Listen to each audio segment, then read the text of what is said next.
Salut chers frères et sœurs dans le Seigneur, que la paix de Dieu soit avec vous, soyez les bienvenus. Salut chers amis musulmans, soyez les bienvenus à cette séance du point 9, partie 2, dont le titre est « Jésus n'est pas Dieu parce qu'il prie ». Voilà, c'est l'argument des antagonistes sur la divinité de Jésus-Christ. Nous avons déjà fait la première partie où nous avons exposé, selon leur accusation, ce qui se retrouve au Dieu de cette religion, l'islam. Est-ce que ces allégations arrêtent leur Dieu d'être Dieu? Puisque lui-même prie, nous avons fourni des preuves et il ne connaît pas tout selon leur propre livre. Maintenant, nous allons répondre à leurs allégations. Ils disent Jésus prie, pour cela il n'est pas Dieu, et qu'il ne connaît pas tout, pour cela il n'est pas Dieu.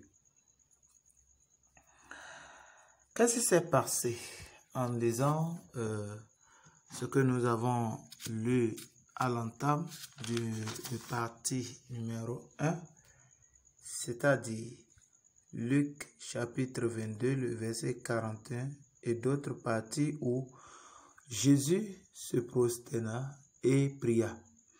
Ou bien Jésus se mit à genoux et pria Dieu. Qu'est-ce qui s'est passé? Il est écrit dans le livre de Genèse chapitre 1, le verset 1 à 2, nous lisons ensemble. Parole de vie, au commencement, Dieu crée le ciel et la terre.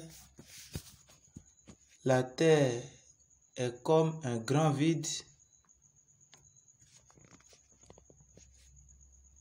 Elle est dans la nuit. Une eau profonde la recouvre.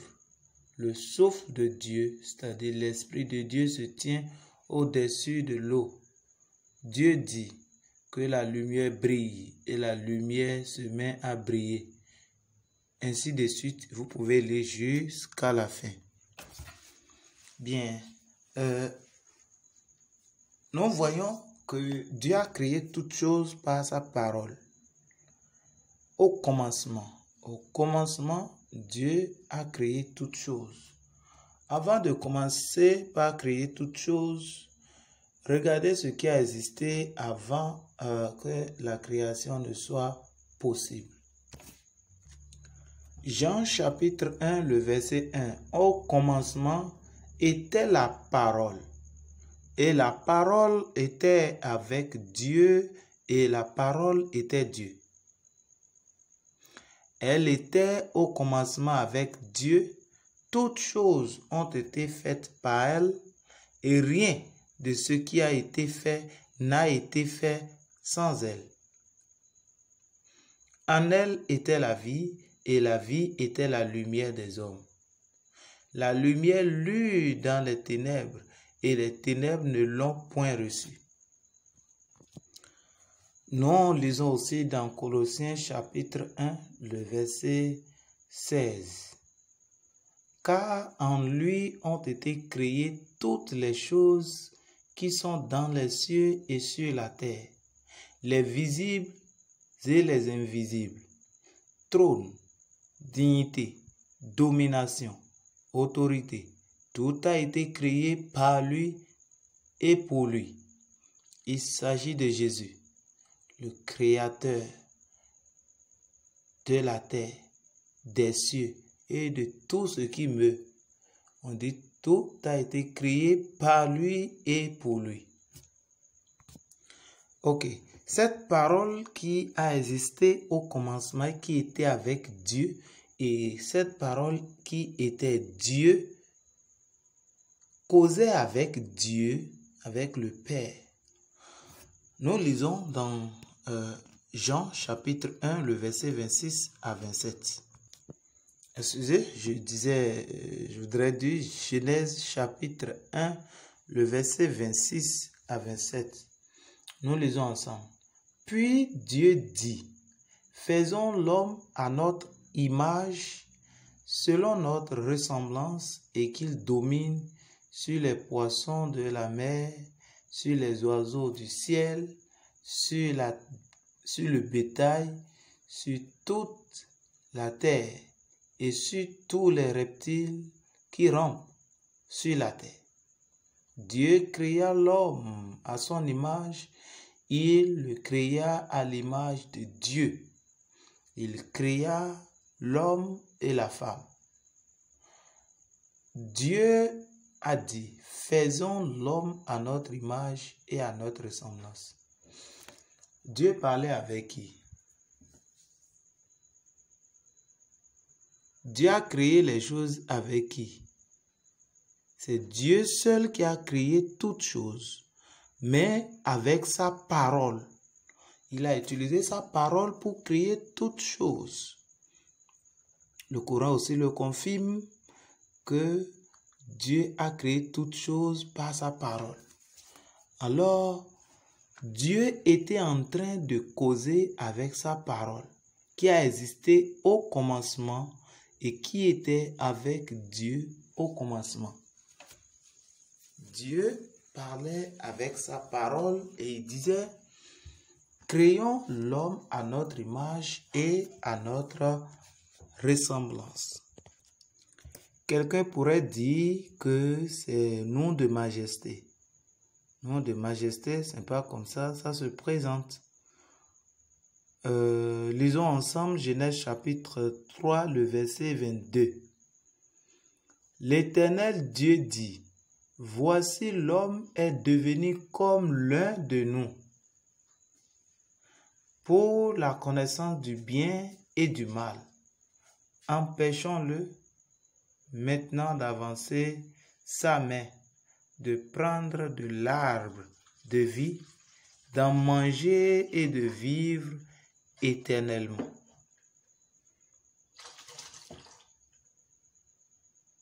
Dieu parlait avec qui? L'Éternel parle avec lui-même. Comme toi aussi, comme moi, comme il est possible que l'homme se parle à lui-même. Ainsi, Dieu parlait à lui-même. Il parlait avec sa parole, puisque Dieu est composé de corps,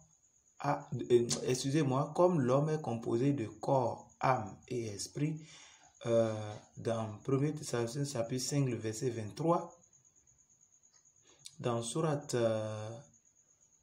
22, le verset 22, c'est dans Sourate 24, le verset 24, parce que dans ce sourate, il est dit, le jour où leur langue, leurs mains et leurs pieds témoigneront contre eux de ce qu'ils faisaient. C'est-à-dire quoi? Tout homme, le jour de la résurrection, ses membres, c'est-à-dire son corps, va témoigner contre lui. Alors, l'homme est composé du corps et de lui-même, qui est l'âme. Dans 1 Thessaloniciens chapitre 5, verset 23, il est dit que l'homme est composé de 3 entités, corps, âme et esprit. Voilà, comme il est dit dans Genèse chapitre 1, le verset 26 à 27, au moment où Dieu parlait avec lui-même, il priait. C'est-à-dire, prier, c'est parler avec Dieu. Voilà que lui-même, il cause avec lui-même. Vous allez appeler ça prière, tant mieux. Il priait avec lui-même. Alors, dans ce cas, il disait, créons l'homme à notre image et à notre ressemblance. Donc, Dieu a créé l'homme à l'image de lui-même. Comme l'homme est composé du corps, âme et esprit, il a créé, cet homme est à l'image de Dieu qui est constitué de 3 entités, le Père lui-même, sa parole et son esprit. Ces trois entités forment une seule divinité. Comme l'homme aussi, le corps, âme et esprit forment une seule personne. Ces trois entités aussi forment une seule divinité. Toute divinité qui n'est pas à cette tente, n'est pas sous ce temps d'entité, n'est pas le créateur de l'homme, puisque il a dit qu'il a créé l'homme à son image et à sa ressemblance. Si vous prenez Sahih Muslim, hadith 4731, là vous lisez où il est dit, nous lisons ensemble.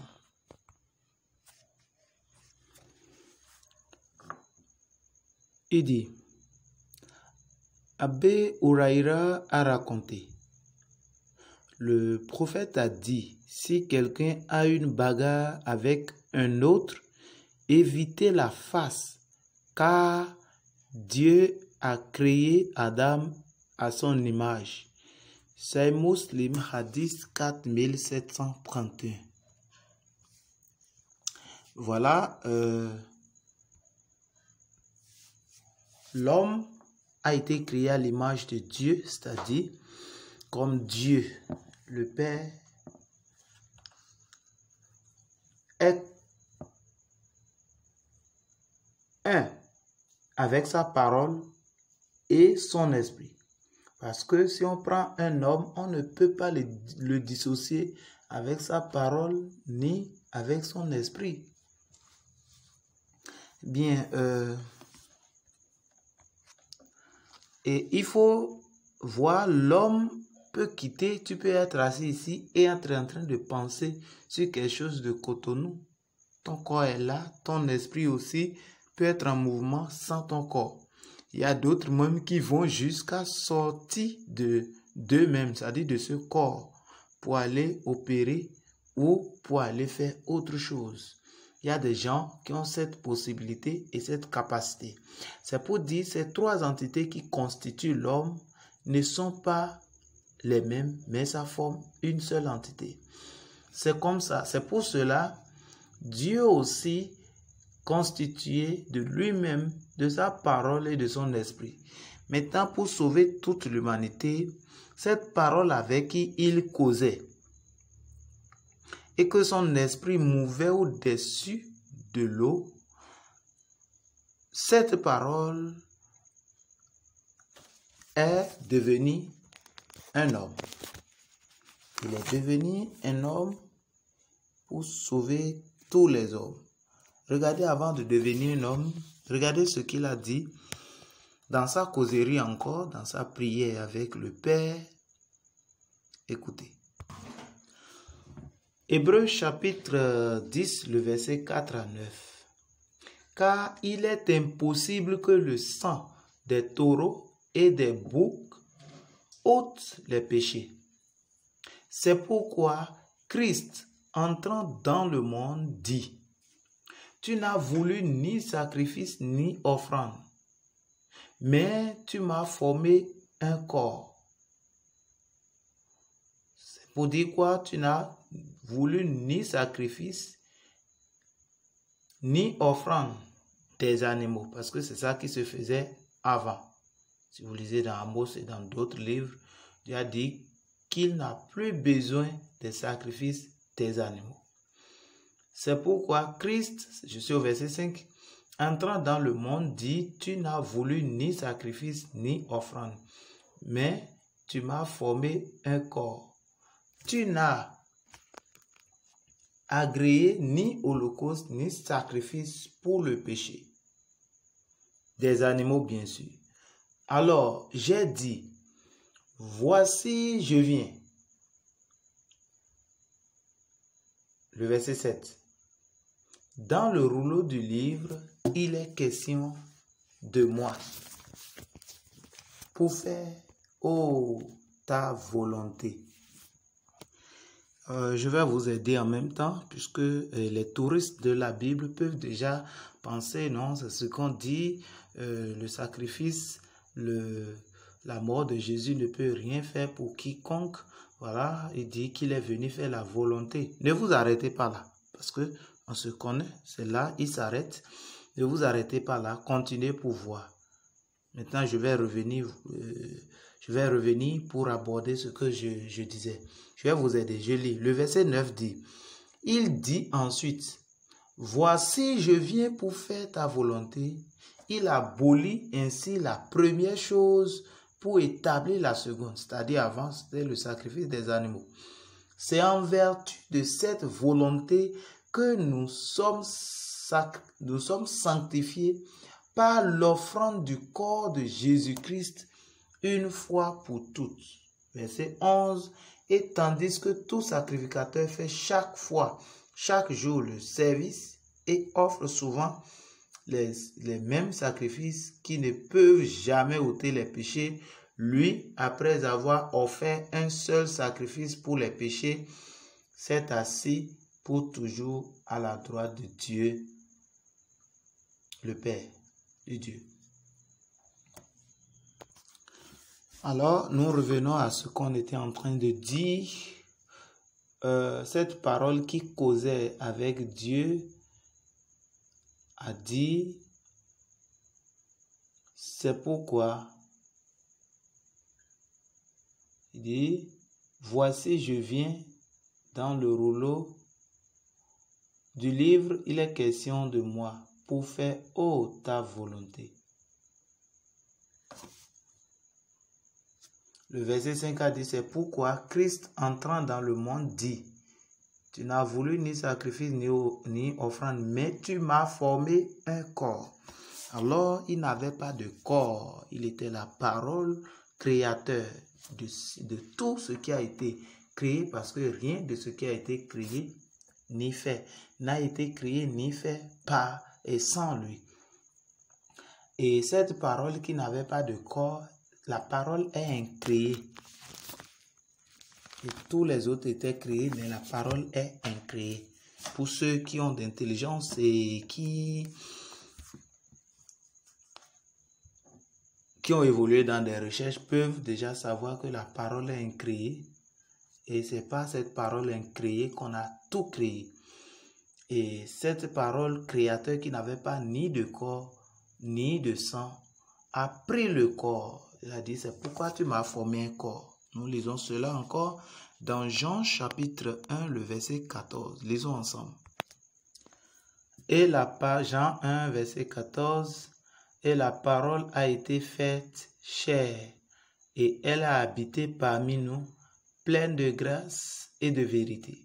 Et nous avons contemplé sa gloire, une gloire comme la gloire du Fils unique venu du Père. Nous lisons dans Parole de vie.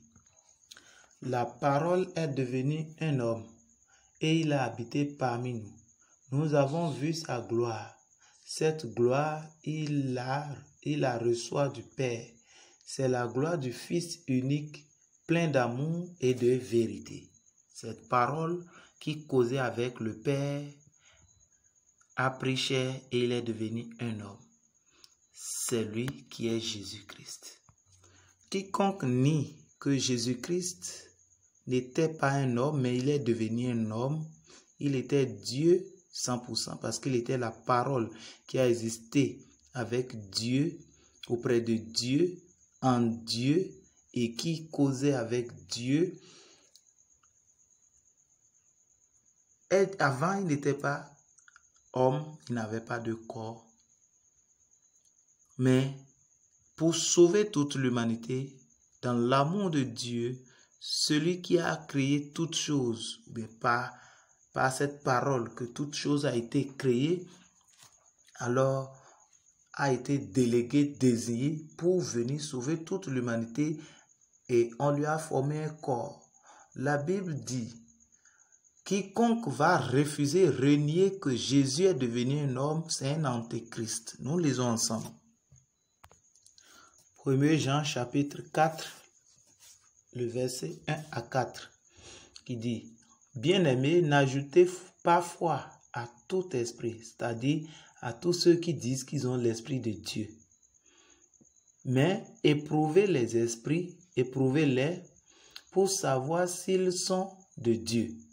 Car plusieurs faux prophètes sont venus dans le monde. Reconnaissez, voici comment on reconnaît si quelqu'un est faux prophète ou pas. Reconnaissez à ceci l'Esprit de Dieu. Tout esprit qui confesse Jésus-Christ venu en chair est de Dieu. C'est-à-dire, quiconque, tout esprit qui reconnaît que Jésus est devenu un être humain, comme nous l'avons vu précédemment, et celui-là vient de Dieu. Et tout esprit qui ne confesse pas que Jésus n'est pas, tout esprit qui ne confesse pas Jésus n'est pas de Dieu. Donc tout esprit qui ne confesse pas que Jésus est devenu un être humain, alors il n'est pas de Dieu. C'est celui de l'Antéchrist dont vous avez appris la venue et qui maintenant est déjà dans le monde. Vous, petits enfants, vous êtes de Dieu et vous les avez vaincus, parce que celui qui est en vous est plus grand que celui qui est dans le monde. Amen.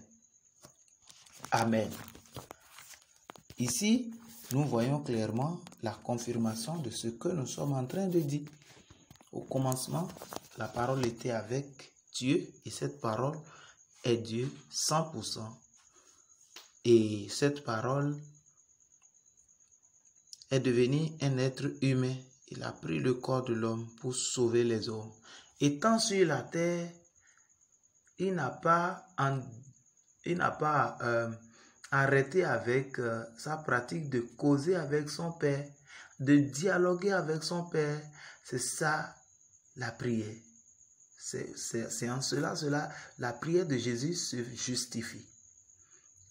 Étant dans ce corps, il est devenu un homme.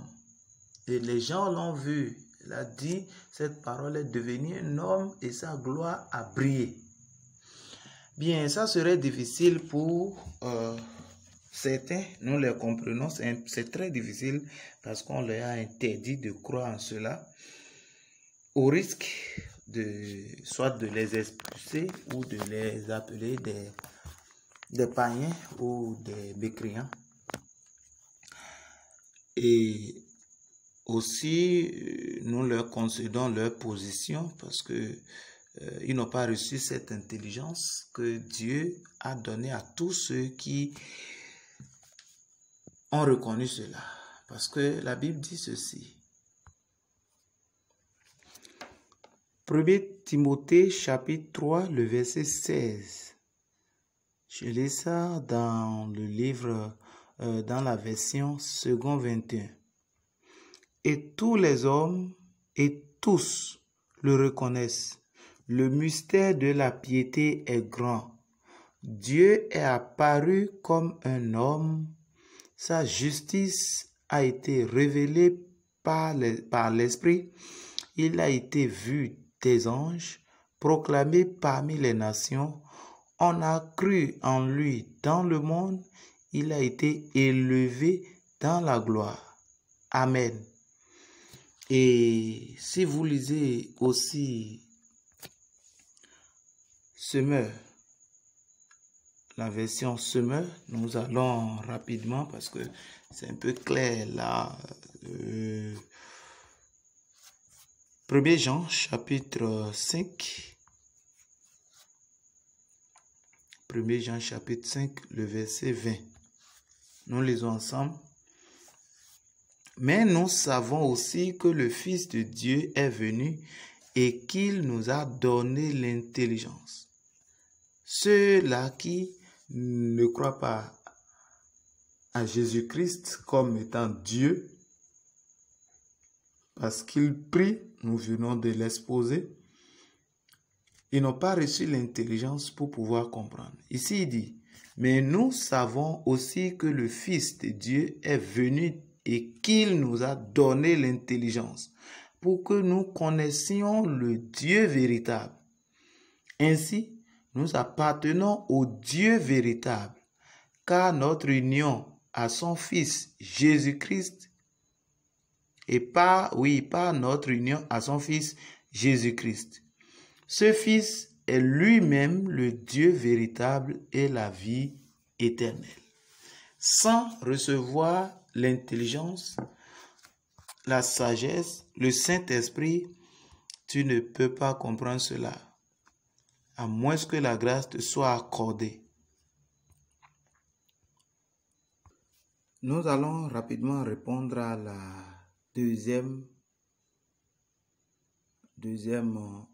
allégation, deuxième argument du fait que Jésus ne connaît pas tout et pour cela il n'est pas Dieu. Nous savons que Jésus, quand il venait dans le monde, il a tout déposé. Nous lisons ensemble d'abord. Philippiens chapitre 2, nous allons lire du verset 6 à 8. Lui, il est l'égal de Dieu, parce qu'il est Dieu depuis toujours.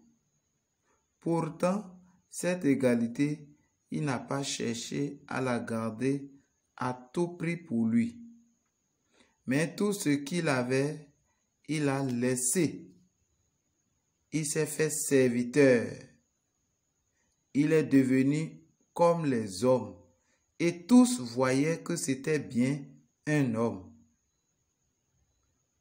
Il s'est fait plus petit encore. Il a obéi jusqu'à la mort. Et il est mort sur une croix. Amen. Vous voyez ici, on dit, Jésus, en venant dans le monde, il s'est dépouillé, il a déposé tout ce qui appartient dans sa divinité, il a tout déposé. Et maintenant, il s'est soumis, il s'est fait plus petit pour nous apprendre, au fait, comment se soumettre à Dieu, parce que c'est lui notre exemple. Comment obéir à Dieu, comment faire ci à Dieu, comment prier. Donc, c'est lui seul qui est le modèle parfait qu'on peut suivre pour entrer au paradis, puisque c'est lui seul qui est saint. Et par lui, tous ceux qui vont croire en lui peuvent devenir saints. Parce que Dieu, son projet, c'est d'implanter Jésus le Saint, son Fils unique le Saint, dans le cœur de quiconque va accepter Jésus, et cette personne aussi aura l'image de sainteté que Jésus a. L'obéissance que Jésus donnait à Dieu, la personne l'aura. Si il gardait son titre, s'il gardait sa connaissance, s'il gardait tout, il ne peut pas faire ce que Dieu l'a envoyé faire. Il ne peut pas faire ce que le Père l'a envoyé faire, puisqu'il était Dieu 100%. Et la Bible déclare qu'il a tout laissé. On dit, mais tout ce qu'il avait, il a laissé. Il s'est fait serviteur et est devenu comme les hommes. Tu vois? Mais il a laissé tout pour venir.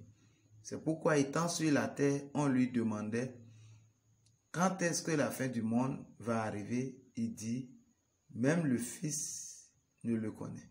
Puisque s'il n'avait pas tout déposé, s'il ne s'est pas désactivé de tout, devenir un être humain semblable aux hommes, 100% homme. Frères et sœurs, il va dévoiler aux disciples et à nous tous la fin du monde. Mais le prophète de l'islam, ils l'ont demandé quand est-ce que la fin du monde aura lieu. Il y avait un jeune homme là, il disait ce jeune homme là, avant que le temps n'arrive pour qu'il meure, alors la fin du monde va arriver. Mais ce petit est déjà mort depuis la fin du monde n'est pas arrivée. Parce qu'il n'est pas La Bible a dit, personne ne le connaît, mais il veut montrer qu'il connaît et que cela, c'est Allah qui l'a révélé cela. Ça n'a pas marché. Puisque c'est Dieu seul.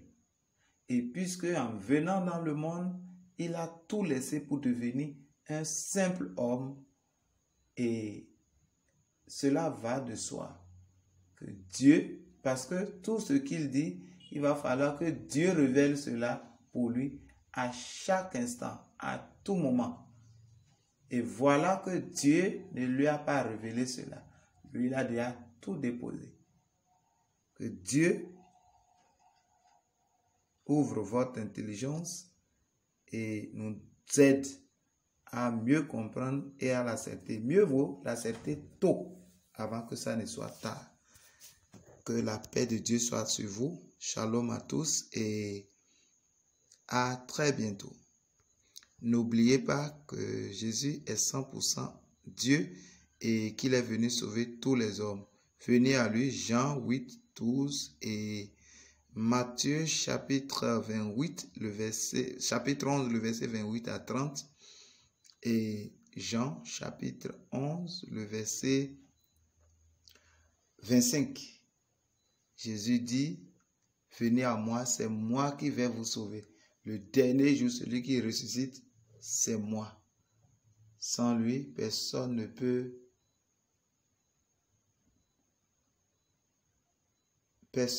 réussir. Personne ne peut avoir accès au paradis. Pas le paradis sexuel. Pas le paradis où on va boire. Pas le paradis où les gens vont boire alcool ou bien boire de... Non. C'est le paradis où nous serons saints et nous allons vivre comme les anges. Les anges ne mangent pas, ils ne boivent pas et ils vivent.